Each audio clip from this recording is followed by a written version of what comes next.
नमस्ते दोस्तों। आज की कहानी एक सत्य घटना पर आधारित बहुत ही भावनात्मक और प्रेरणादायक कहानी है। इस कहानी को अंत तक जरूर देखिएगा। कहानी का शीर्षक है समझदार पिता। दोपहर का समय था। मालिनी दरवाजा पटकते हुए अपने मायके के आंगन में दाखिल हुई।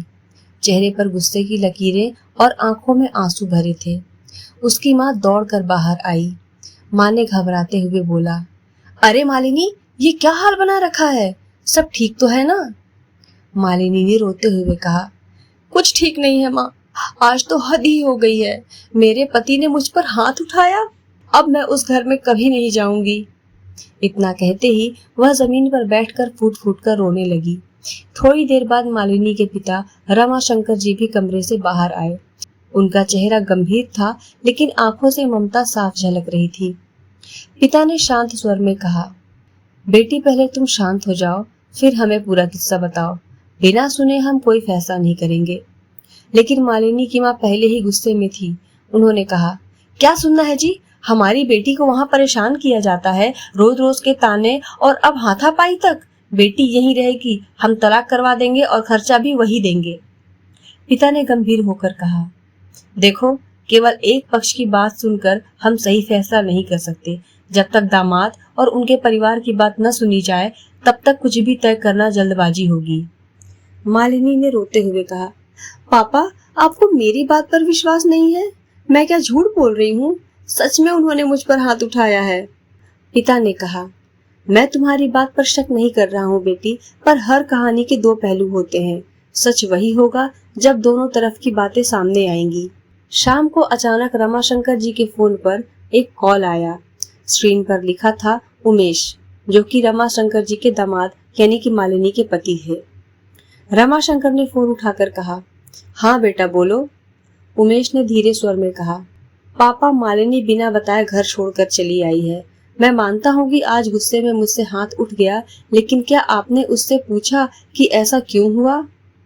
पिता ने थोड़ी नाराजगी से कहा, बेटा, हाथ उठाना तो गलत है, चाहे जो भी कारण रहा हो, लेकिन तुम अपनी बात कहो, आखिर गुस्सा क्यों आया? उमेश ने गंभीर होकर कहा, पापा, आप मेरी माँ को जानते हैं। उनका स्वास्थ्य ठीक नहीं रहता, चलने फिरने में भी परेशानी होती है। माँ, मालिनी उन्हें बार बार ताना मारती है, तुम्हारे कर्म ही ऐसे हैं, तभी तुम्हारे पैर खराब हो गए, अब दूसरों पर बोझ बनकर जी रही हो। वो मेरी माँ को खाना देने में भी 100 बहाने बनाती है। कई बार तो मेरे पिता को भी अपशब्द कह चुकी है। पापा, मैं सब सह लेता हूँ, पर आज उसने मेरी माँ को कहा, तुम तो अपने कर्मों से लंगड़ी होकर मेरे ऊपर बोझ बन के बैठी हो। तुम्हारी वजह से तुम्हारा बेटा भुगत रहा है और आगे भी भुगतेगा। मर क्यों नहीं जाते तुम दोनों? कम से कम हम तो चैन से जिएंगे। ये सुनकर मुझसे रहा नहीं गया और गुस्से में हाथ उठ गया। पापा, मैं मानता हूँ कि मेरी गलती थी, पर क्या आप मालिनी से पूछेंगे कि उसने क्या क्या कहा? फोन कटने के बाद पिताजी ने मालिनी से सीधे सवाल किया, बेटी, तुम्हारे पति ने कहा कि तुम अपने सास ससुर को बहुत अपमानित करती हो, क्या ये सच है? मालिनी ने तुरंत कहा, ये सब झूठ है। वो बस बदनाम करना चाहते हैं। मैं उनकी सेवा ही करती हूँ, उल्टा मुझ पर इल्जाम लगा रहे हैं। पिताजी चुप रहे। उनके चेहरे पर गहरी सोच थी। अगले दिन पिताजी ने मालिनी से कहा, बेटी, दामाद जी ने कहा है कि अगर तुम चाहो तो कुछ दिन वहाँ रह आओ। मैं खुद जाकर तुम्हें छोड़ दूंगा। 1 हफ्ते बाद मैं तुम्हें वापस ले आऊंगा। इस बीच मैं भी हालात देख पाऊंगा। मालिनी ने गुस्से में कहा, ठीक है पापा, लेकिन मैं 1 हफ्ते से ज्यादा 1 दिन भी वहाँ नहीं रुकूंगी।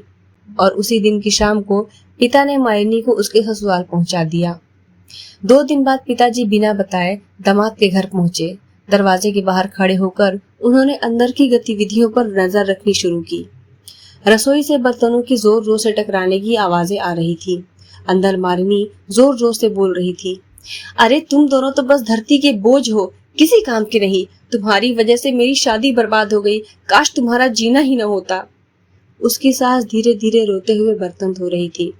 इसी बीच उमेश ऑफिस जाने के लिए तैयार हुआ और बोला, मालिनी, जरा जल्दी नाश्ता दे दो, देरी हो रही है। मालिनी ने गुस्से से कहा, क्या मैं मशीन हूँ जो सुबह से तुम्हारे घर में पिसती रहती हूँ? अगर इतनी जल्दी है तो अपनी लंगड़ी माँ से बोलो या फिर खुद बना लो। इतना कहकर उसने प्लेट में 2 रोटियां जोर से पटक दी। सास धीरे से रोते हुए बोली, बेटा हमारी वजह से तू क्यों दुख सह रहा है? हमें किसी वृद्धाश्रम छोड़ा, तेरी जिंदगी तो बेहतर हो जाएगी। उमेश ने माँ का हाथ पकड़कर बोला, माँ आप दोनों के बिना मेरी दुनिया अधूरी है। आपको छोड़कर मैं कभी खुश नहीं रह पाऊंगा। ये सब बातें दरवाजे के बाहर खड़े पिताजी सुन रहे थे। उनका दिल भर आया, लेकिन चेहरे पर गुस्सा भी साफ झलक रहा था। कुछ दिनों बाद पिताजी ने मालिनी को अपने सामने बुलाकर कहा, बेटी अगर तुम बार बार मायके आकर कहोगी कि ससुराल में तुम्हें परेशान किया जा रहा है, तो समझ लो तुम्हें मेरी संपत्ति से कोई हिस्सा नहीं मिलेगा। मालिनी ने हैरानी से कहा, पापा आप अपनी बेटी से ऐसा कह सकते हैं? मैं आपकी औलाद हूँ। पिता ने गंभीर होकर कहा, हाँ तुम मेरी बेटी हो, लेकिन याद रखो जिस तरह तुम मेरी बेटी हो उसी तरह उमेश भी मेरा बेटा है। वो अपने माँ बाप की सेवा करता है, उनका आदर करता है। अगर तुम भी सेवा करती तो तुम्हारा भी अधिकार होता, पर तुम तो उनकी बेइज्जती करती हो। अगर तुम्हें लग रहा है कि तुम अपने दम पर जी सकती हो तो ठीक है, लेकिन मेरी संपत्ति पर तुम्हारा कोई अधिकार नहीं होगा। पिताजी के इन कठोर शब्दों ने मालिनी को अंदर तक हिला दिया। उसने पहली बार अपने व्यवहार को आईने में देखा। उसके आंखों से आंसू बहने लगे और वह धीरे धीरे बोली, पापा मैंने गलती की है, मुझे माफ कर दो। अब मैं अपने सास ससुर से अच्छा व्यवहार करूंगी। मैं उमेश से भी माफी मांग लूंगी। उस दिन मालिनी ने अपने जीवन की सबसे बड़ी सीख ली। अगर पिता अपनी बेटी के अंधे प्यार में बह जाते तो शायद मालिनी का घर टूट जाता, लेकिन उनकी समझदारी और न्यायप्रियता ने न सिर्फ एक घर बचाया बल्कि मालिनी को भी सही राह दिखाया। दोस्तों, सही मायने में पिता वही जो अपनी बेटी की गलती को ही पहचान सके और उसे समय रहते सुधार दे। आप इस कहानी के बारे में क्या विचार रखते हैं, हमें कमेंट करके जरूर बताइएगा। और अगर ये वीडियो पसंद आई हो तो इसे एक लाइक जरूर करिएगा। साथ ही हमारे चैनल को सब्सक्राइब भी कर लीजिएगा। राधे राधे।